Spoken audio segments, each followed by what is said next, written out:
Hello and welcome to the New City Podcast, where we exist to renew the Quad Cities by restoring the health of its people. I am Jarek Bakken.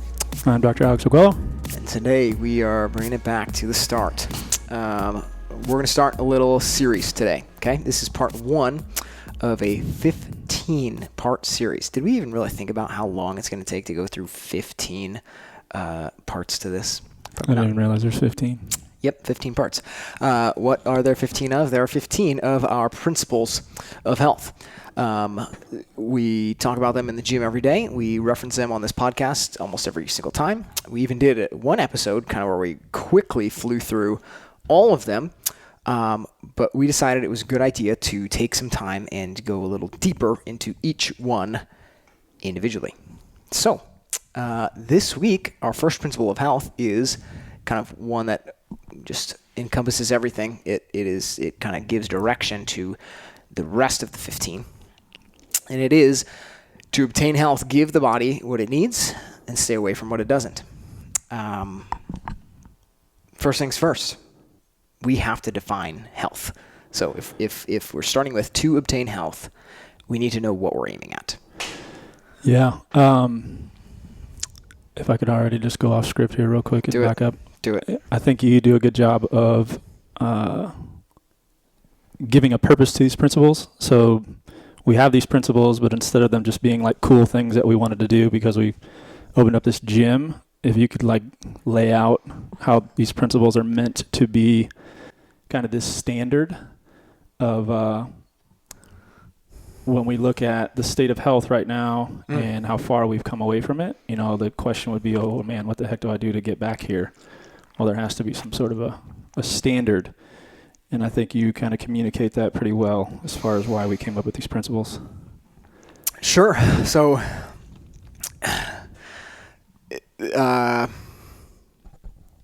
American life right now, or we're saying American life because like that's our context and that's what we have the most eyes on.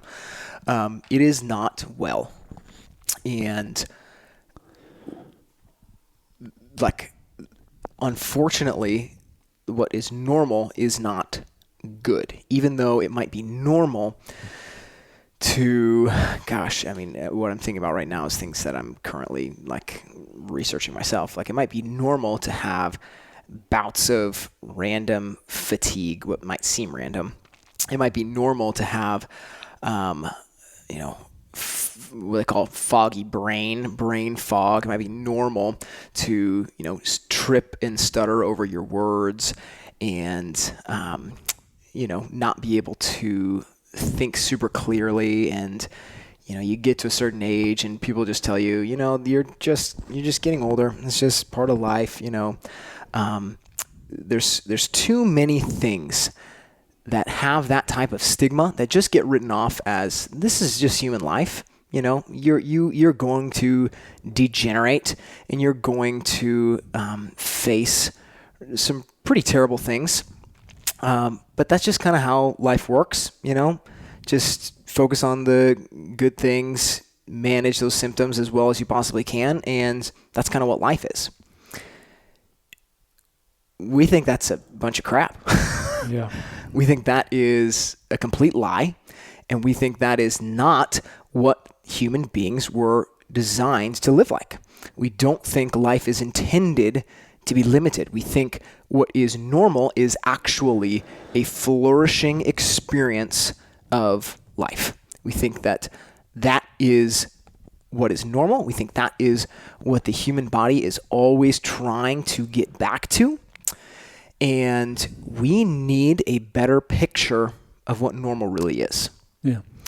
And so these principles really are a picture of normal human life. Yeah. And I think that that's a good segue into what actually the definition of our definition of health. So all those things you just listed out, brain fog, fatigue, I would even put in there headaches or back pain, just kind of all these simple symptoms that people think of as normal. What's become the definition of health is because those things are so common, I would say, people just think that the definition of health is not having those things.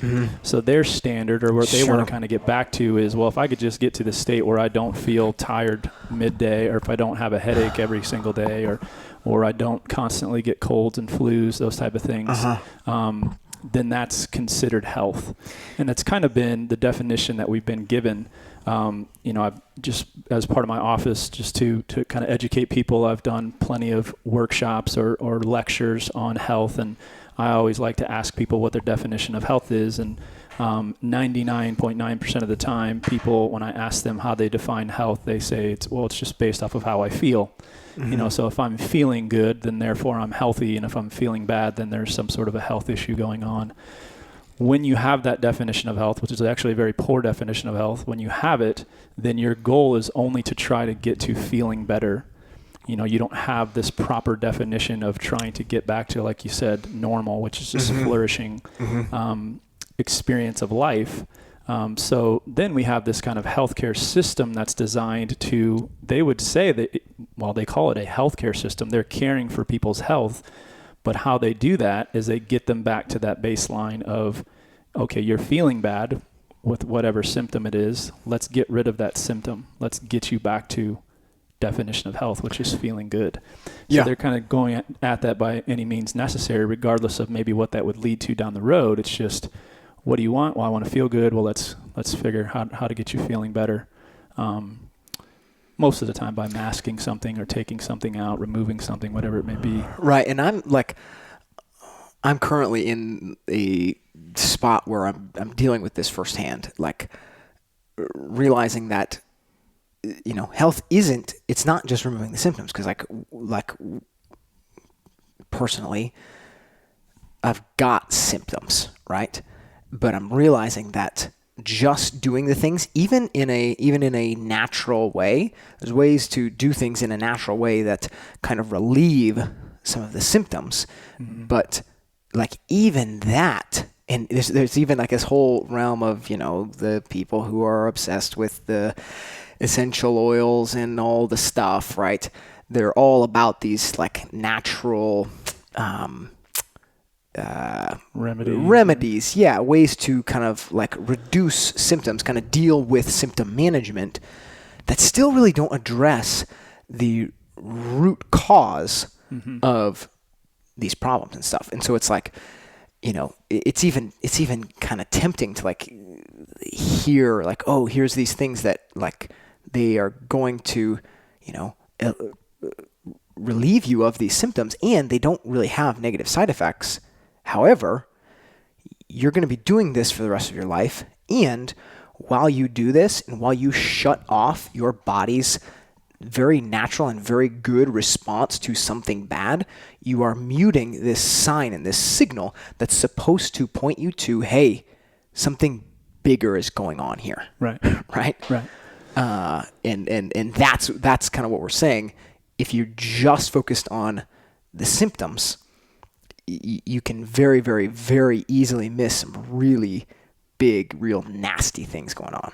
Right. And I mean, that's not to say that, using essential oils or even using medication or surgery, something like that the traditional medical system does, that's not ever going to be necessary. It definitely is in many cases. But when you're talking about actual health and getting to the place where we consider health, then those things are a lot of times just masking a problem, but they potentially could even be causing more of a health problem down the road. Right. So why we want to get to these principles is because this is our standard, this is our baseline. If we believe if you do these things, if you focus on these things, the eventual end goal will be health, which our definition of health is, we could say, normal physiology or proper cell function, or what physiologists refer to as homeostasis. So this kind of natural, normal function, physiological function of the body. That's what health is. When you're there, then yes, many times you feel good, but many times you actually feel bad when your body's kind of working at least towards homeostasis. So yes, we want this whole feeling good thing. That would be part of the flourishing definition that we would have. But we want to try to get your body to as normal a cell function, as normal physiology as possible. So what these principles do is these principles help you they help you move back towards that state of this, normal physiology, proper cell function, homeostatic state. I think what you just said is going to scare some people. You just said that, while yes, what we're aiming for and the ideal would be that we're feeling good and feeling well all the time, and like we say that yes, like the good aspects of what we see in the principles, there's good abundant life mixed in there, but you said that even when we have health, there's going to be times where we don't feel well. Right. What does that mean? Well, if your definition of health is normal physiology, then the easiest way to illustrate that would be something like a fever, or vomiting, even something like a diarrhea.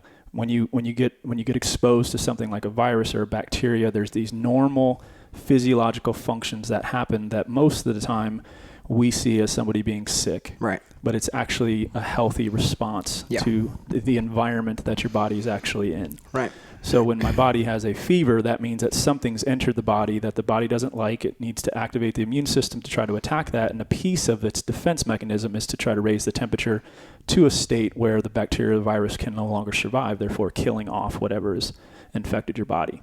So if you didn't have that fever, then that would actually be an abnormal function of the body, which means if the definition of health is normal cell function, if it's normal physiology, then if you don't get that fever when a bacteria or virus enters you, then now you are an unhealthy person. You might feel fine, but you're actually not functioning in a normal way. So that's what I mean. I mean, then there's plenty of other examples that we could give, but that's kind of how the body functions. It wants to be healthy. It wants to be homeostatic or in a normal cell function. When we enter into an environment that causes it to adapt, that causes it to change its physiology, that's still proper function. That's still a healthy experience, I guess you'd say. If it doesn't do those normal physiological functions, then now you would be considered in a abnormal state of health. Right. So when we talk about obtaining health by giving the body what it needs to stay away from what it doesn't, what that's describing is the environment that your body's in, right? So there's normal environment, there's abnormal environment. When we say give the body what it needs, that's normal environment. When you're saying stay away from what it doesn't, that's normal environment. When you don't give it what it needs and you don't stay away from what it doesn't, now you've entered into an abnormal environment, or an easy way of saying that is a stressful environment. And that stress to the body causes it to adapt, causes it to respond with, again, normal physiology, what we tend to think of as sickness. Right. So really, health is a lot more about what your body is able and capable of doing when you venture off into an unhealthy environment. Right. Right. So if we have health and we stay in a healthy environment, that's probably a recipe for feeling good. Yes. Right? But we can still have health, live in 2020, and be exposed to so many things that are really working against ideal and proper human function. Right. We're going to experience some negative effects of that, but we can still have health, right? Absolutely. It's not going to be 100% all the time. You're going to probably get sick. You're going to experience things, but not only are you going to be okay, right? You're like, when you allow your body to do these things, when you allow your body to rest, when it's giving you all the signs and symptoms that you shouldn't be doing what you're doing, you're going to be okay. Right. Yeah, and so what we call this abnormal environment versus normal environment, your body wants to be healthy. It wants to be functioning normally. It wants to have normal physiology. What is an abnormal environment we call interferences. So in the chiropractic world, the kind of a catchy phrase is the body needs no help healing, just no interference. Meaning the body naturally self-regulates, it self-heals, it knows exactly what to do to get back to that homeostatic state as long as we're not interfering with it from the outside. So these interferences would be examples of not giving the body what it needs and not staying away from what it doesn't, right? So again, an easy thing is the body wants to be healthy, wants to function normally, or we can just even say wants to survive, wants to be alive. Yeah. But if you interfere with that by drinking poison, then now you've interfered enough where the body cannot adapt and it's going to more than likely die. It's going to stop functioning. It's going to lose complete function, right? So poison is an easy example, but we kind of poison our body each and every day in smaller increments. Slow drips. Right. And each time, as long as you're not, again, drinking a glass full of poison, your body can say, okay, there's something that I don't need and adapt, right? It can change. It can say, okay, hey, how can I get rid of this? How can I store it for a while until my body's ready to get rid of it? How can I experience a symptom to kind of warn us, what we in chiropractic would call our educated intelligence. So there's kind of this inborn intelligence that we have, right? That's why when we feel the need to run faster, our hearts start beating faster, right? We start pushing out, our blood pressure goes up to get at, we don't tell the heart to beat faster, right? That's just kind of this inborn intelligence that happens. But then we also have educated intelligence, right? When it's cold outside, our bodies don't internally put on a coat, right? We through our educated intelligence put on this coat to help us adapt to the environment.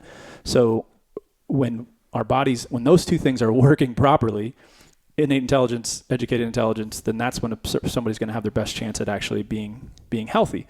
When we interfere with that, then no longer can we actually go down this healthy state, and we're just going to continue to go down the state of abnormal function and poor environment.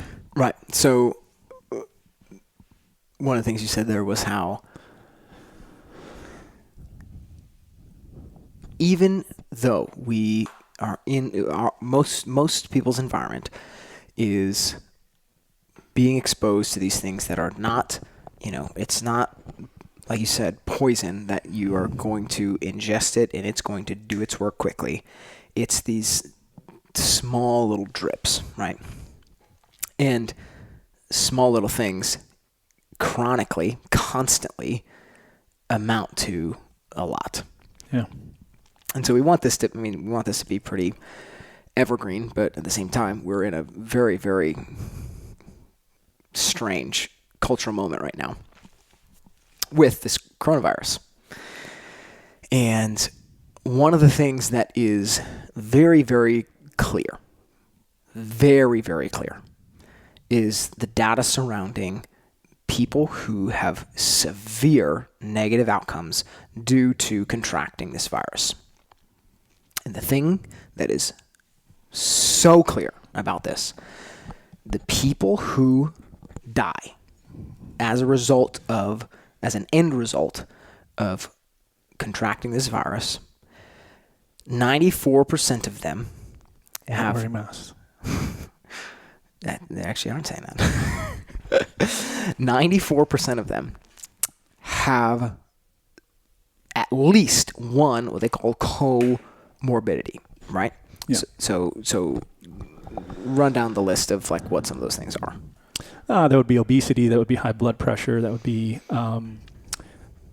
any sort of cardiovascular issue. That could be some sort of a lung issue like COPD, emphysema, those type of things. Sure. So this is people who have been diagnosed with things like that, right? So 94% of people who have died after getting this virus and the disease, subsequent disease, 94% of them already have one of these things happening. 6% of the people who have died have not been diagnosed with something, right? Okay. We look at the scope of the American people. What is it, like 40% obesity rate? It's getting there, yeah. Right. Almost every other person is clinically obese. Right. however many millions of people are in this country, we know the state of health of that person is not good, right? Well, I mean, you could, and don't want to get you off track here, but I think this is important because so I hear that and I'm like, well, there's still 60% of people who are not. But there's actually more people by number that are what they call thin on the outside, fat on the inside. I haven't even gotten to that yet. Okay. Well, they would be actually, as far as physiology, what's happening, just as unhealthy as somebody who is actually, and I would say maybe even more unhealthy than somebody who's actually obese. So when you think about these comorbidities and metabolic issues that they call them, there's a lot more people than 40% of the United States that has. Absolutely. So knowing that to be true, we also know that, gosh, man, that 6%, those aren't healthy people. Right.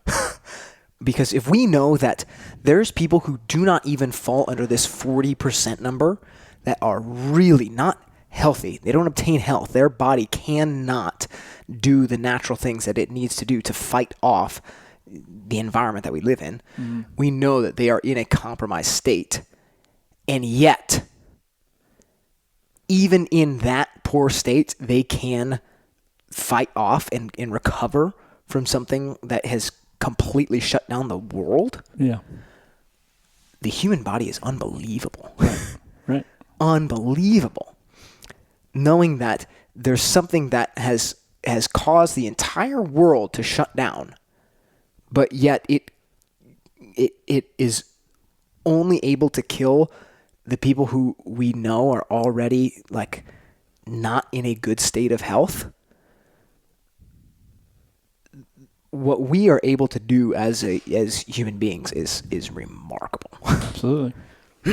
Yeah, and I mean that kind of gets back to, we don't necessarily have this as a principle, but it's kind of what our principles are based on, is that the human body was designed for health. It was created to be healthy, right? And it was created, like everything else in the world, for order. And if that's the case, then everything wants to get back to that order, wants to get out of this chaos and back to order, wants to get back to that normal function. So therefore, if that's the default state of the human body, then if it gets away from that, then we have to figure out why that's the case. And what we're saying is the reason that's the case is not because the human body was created poorly or because we just haven't figured out how to get the body to a different default. It's because we have interfered with that body's normal ability to function. It's interfered with its normal state of health. And the principles are designed to help us figure out what those interferences are, and just to kind of speak to the COVID stuff that you're talking about. I mean, even if you had the understanding that we do, and there's just 6% of people who have died, there potentially could be somebody who's actually following the principles, who is doing these things as right as they possibly can, but they still were to contract the virus, and it could lead to the COVID-19 disease, and they could potentially die. I would say that's extremely rare, but that could happen. And the reason it could happen is because, just like we gave the poison example, somebody could be perfect health, but if they drink enough poison, they're still going to die, right? So if they get exposed to enough of the virus, regardless of their state of health, then that's potentially could lead to some issues. And they could also have something genetically going on that could not allow them to function properly, reach their full potential. So there's a lot that goes into that. But again, the majority of the people, just to kind of hopefully end this COVID discussion, if you're giving the body what it needs and focusing on staying away from what it doesn't, you're going to be able to obtain a level of health that will allow you to not succumb to this particular disease. Yeah. Right. Yeah. I mean, our response to what to do in the midst of a pandemic, it's the same response that we have to obtain health at all times. Yeah. Right? Yep. Doesn't change. Yep. Cool. Man, like how much have you dug into the genetic factors in this? Not a ton. I mean, I've looked into it a little bit for myself. I had a test done, but the dude that designed it is far over my head, so I understood about 1% of the tool that he designed so that you could look at all of it. So yeah. I guess maybe in more of a general sense. I think like that might be one thing that I know firsthand examples of people who would say like, I am unique.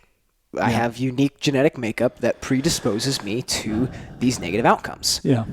Yeah. And I mean, I guess my general response to that would be there's some truth to that. But the principle still applies. So this isn't like we aren't the only people who have ever lived on Earth, right? There's people that have come before us. So the people thousands of years ago, this principle still applied. But as they didn't give the body what it needs and didn't stay away from what it doesn't, then now what they call epigenetics, so kind of how their genes are expressed to then experience health, that can actually change.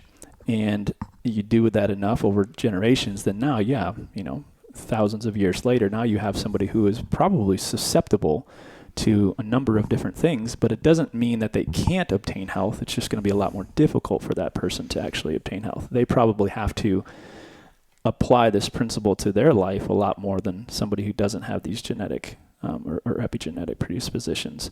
Meaning, like, if we need to stay away from a certain toxin, somebody who has all these genetic predispositions, they're going to have to absolutely stay away from this toxin, or somebody else might be able to get exposed to it, process through these things, and not have manifest symptoms, where the other person's probably going to have a worse experience. Yeah.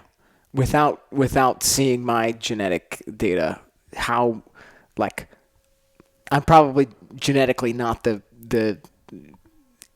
dealt the best card, correct? Yeah. Yeah. To say the least. Well, that, and combined with, we would have to know everything about your experience in life to know why you got to the state that you're at.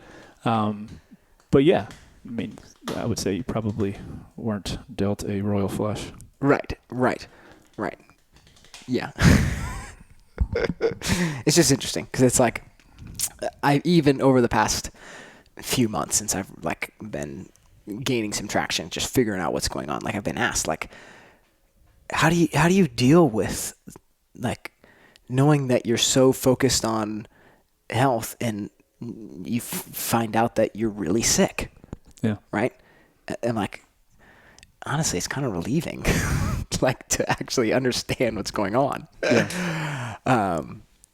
Yeah, but it's like, yes, there is this, I don't know, you can kind of relate it to the whole conversation about like privilege, right?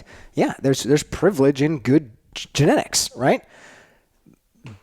That, like, for me, not walking into life with that privilege, I'm not taking that as a card that says like, screw it, this is what life is going to be. I just need to do whatever it takes to, hang on, and it'll be what it's going to be. It's like, no, like there's a lot that I can do. Yes, I'm way more sensitive to stuff. Like, yes, my family can eat things I can't eat. My family can do things I can't do. But like, there's a lot that I can do to work towards health, right? Back to where we started. Work towards a state of optimal function. Right. Right. And I think it's where the word potential comes in at. People are going to have different health potentials. They're going to be able to express different levels of health than others. So the goal should be trying to get to your health potential. Sure. Not necessarily have this ideal where you're comparing yourself to somebody else's state of health, because that is where, genetics, epigenetics, experiences in life, what you've been exposed to throughout your life. Because there's a big chunk of your life where you don't get to decide to give your body what it needs to stay away from what it doesn't. There's somebody else deciding that for you. So yeah, your health potential is really what we want to go after. And what we're really talking about when we say health potential and all this stuff, like, and not being as, not having as much margin, right? Right. What we're talking about is the capacity to be able to withstand deviation. right? We're not talking about like not needing to be in the environment that produces health. We're talking about how much tolerance do you have to be able to deviate from that and not experience severe negative outcomes, right? Right. The path, the principles, the standard, like it's still the same. Yep. All we're saying is that some people like really don't have room for much error here. Others, like,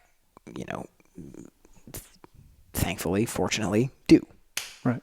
That's really the difference we're talking about. Yep. Yep. And Cool. that's something that is you can change, right? So like Sure. with you, Right. you have Right. this I guess less tolerance to getting outside the principles as other people would, but you can then now raise your kids in a certain way where they can start going the other direction to where they're going to have more tolerance than you, and then their kids are going to have more tolerance. That's if we stick to the principles. It's interesting because it's like yes, we're talking about having more tolerance, but on like the other hand, there's also this like aspect of being more sensitive to deviation, right? So it's like when you build that, basically what probably anybody who has, experienced having some success changing their environment, what you'll realize and what you have experienced is things that used to be normal now are like, holy cow, this makes me feel awful. Right? Because you now also have this sensitivity to these things, right? So it's like, well, you may be able to get away with having a beer once a week or something, right? When you do the thing and have the whole case of beer that you used to do all the time and then get up and go to work the next day, right? You no longer have that type of tolerance, right? So it's like it's interesting to like just this whole scale and how things end up playing themselves out. Right. Yeah. Cool. So this is just the first principle. Ways that you can engage with these. Okay. So we're going to go through and we're going to dive deep into each one of these 15 principles, 14 more, on this podcast. We also, every single day, not every single day, all but a couple days a week, we are in our classes at the gym. We're talking about these things. Those conversations are also happening online, all of those simultaneous days. So you can join in on those conversations on Facebook and Instagram. Definitely not as deep, but every day we are posing a question kind of associated with these things. This principle to obtain health, give the body what it needs, stay away from what it doesn't, asking a question to kind of engage and thoughtfully, think through these things. Beyond that, if you really would like to dig into this more, now you're talking about getting involved here. So if getting involved here at the gym and diving into these principles a little deeper is something that you are interested in, you can go to newcity.fitness/start. You can schedule a time to come in and talk to us. We'll talk through kind of where you're at with your health, kind of get an idea of where you're starting from, and we can kind of show you what we have to offer to really help you take control of this to obtain health. That's our goal. Our goal is to educate, to train, to equip people so that you can take back control of your own health. That's the mission that we're on, and we would love for you to join us. Yes, sir. Cool. So stay tuned. Part 1 of 14 more, whatever it is. We'll catch you next time.